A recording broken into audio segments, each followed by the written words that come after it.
Hi friends, welcome to കറ്റ്ലാൻ crafts. ഇന്ന് നമുക്ക് അഖ്നൂറുള്ള ഒരു പ്രാചീന പാണ്ഡവ ഗുഹ കാണാൻ പോവാം.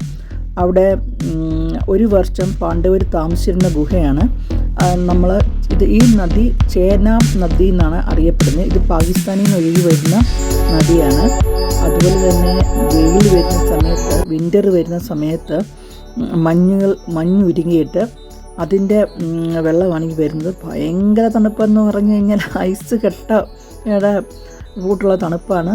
കാലം നിടുപ്പോഴത്തെ മരവിച്ച് പോയി. ഇതിൽ പക്ഷേ ആൾക്കാർ കുളിക്കുകയൊക്കെ ചെയ്യുന്നുണ്ട്. നമ്മുടെ ഡ്രൈവർ പറഞ്ഞതെന്ന് പറഞ്ഞാൽ ഈ മുകളിലൊക്കെ ആക്സിഡൻറ്റ് അതുപോലൊക്കെ ഉള്ള പ്രശ്നങ്ങൾ വരുന്ന സമയത്ത് മൃതദേഹങ്ങളൊക്കെ ബോഡിയൊക്കെ ഇവിടെ വന്നാണ് അടിയുന്നത്.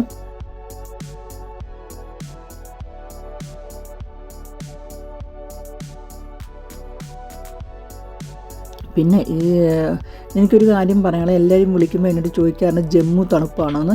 ഒരിക്കലുമല്ല, ദില്ലി പോലെ തന്നെയാണ്. Jammu separate, Kashmir separate. കാശ്മീരിലാണ് തണുപ്പ് ഉള്ളത്. നമ്മുടെ കേരള ട്രിവാൻഡ്രം എന്ന് പറയുന്ന പോലെ തന്നെ അത്രയും ദൂരം തന്നെയുണ്ട് ജമ്മുവിലോട്ടും കാശ്മീരിലോട്ടും. അതുകൊണ്ട് ജമ്മുവിൽ ക്ലൈമറ്റ് സാധാ ക്ലൈമറ്റാണ്. ഇവിടെ 42 ഡിഗ്രിയാണ് ഇപ്പോൾ ചൂട്. അതുകൊണ്ടാണ് ഈ നദി ഇത്രയും വെള്ളം കാണുന്നത്. തണുപ്പ് സമയത്ത് വെള്ളം അധികം ഇല്ല എന്നാണ് ഇവർ പറയുന്നത്.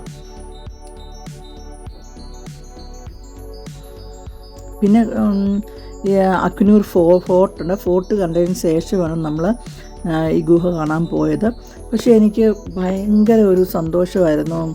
എന്താ വെച്ച് കഴിഞ്ഞാൽ ഈ ചൂടത്ത് നല്ല കാറ്റുമൊക്കെ ഏറ്റ് ഇങ്ങനെ കുറേ നടക്കാൻ പറ്റി. അപ്പം നമ്മൾ അമ്പലത്തിലേക്ക് എത്തി. നമ്മൾ കുറേ നടക്കാനുണ്ട്. അങ്ങനെ സ്റ്റെപ്പ് കയറി മുകളിലോട്ട് വന്നു കഴിഞ്ഞപ്പോൾ പിന്നെയും കുറേ സ്റ്റെപ്പുകൾ കിടക്കുന്നു. അങ്ങോട്ട് ഞങ്ങൾ പോകാമെന്ന് വിചാരിച്ചു. പിന്നെ അന്ന് അടുത്ത ഒരു ഗാവാണ് മുകളിൽ.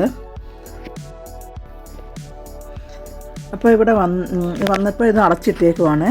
2:30 ആയപ്പോഴാണ് ഞങ്ങൾ എത്തിയത്. അപ്പോൾ ഒരു 3 മണി കഴിഞ്ഞതിന് ശേഷം തുറക്കാമെന്ന് പറഞ്ഞു. ഇവിടെ ഫോട്ടോ ഒന്നും ഉള്ളിൽ അലോഡല്ല. പാണ്ഡവർ 1 വർഷം ഇവിടെ താമസിച്ചു എന്നാണ് പറയുന്നത്. വിരാട് രാജാവ് ഭരിച്ചിരുന്ന സമയത്താണ് പാണ്ഡവർ ഇവിടെ ഒളിവിൽ താമസിച്ചിരുന്നത്, 1 ഇയർ.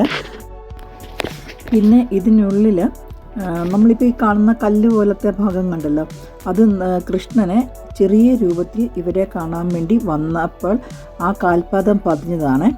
ഇതിനുള്ളിൽ കയറുമ്പോൾ നമുക്ക് ശരിക്കും, ഞാൻ പലയിടത്തും പോയിട്ടുണ്ടെങ്കിൽ ഭയങ്കര ഒരു അനുഭൂതിയായിരുന്നു, ഭയങ്കര ഹാപ്പിനെസ് ആയിരുന്നു ശരിക്കും. അതിനകത്ത് ശിവലിംഗമുണ്ട്, കാളിമാതയുണ്ട്, പിന്നെ ചെറിയ ചെറിയ റൂമുകൾ പോലെ ഉണ്ട്. അതെല്ലാം നമ്മൾ ശരിക്കും കുനിഞ്ഞ് എഴഞ്ഞു വേണം കയറി കാണാനൊക്കെ.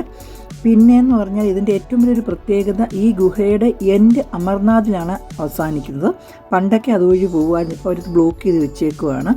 ഇതിൻ്റെ ഉള്ളിൽ ശങ്കരാചാര്യയുടെ ഒരു വിഗ്രഹവും ഉണ്ടായിരുന്നു. പിന്നെ അപ്പോൾ എൻ്റെ ചെറിയൊരു വീഡിയോ ആണ്, എല്ലാവരും കണ്ടല്ലോ. നമുക്ക് അധികം ഫോട്ടോസോ വീഡിയോസോ ഒന്നും എടുക്കാൻ അലോഡ് അല്ലായിരുന്നു. അപ്പോൾ സബ്സ്ക്രൈബ് ചെയ്യണം, ലൈക്ക് ചെയ്യണം, ഷെയർ ചെയ്യണം. ബായ്.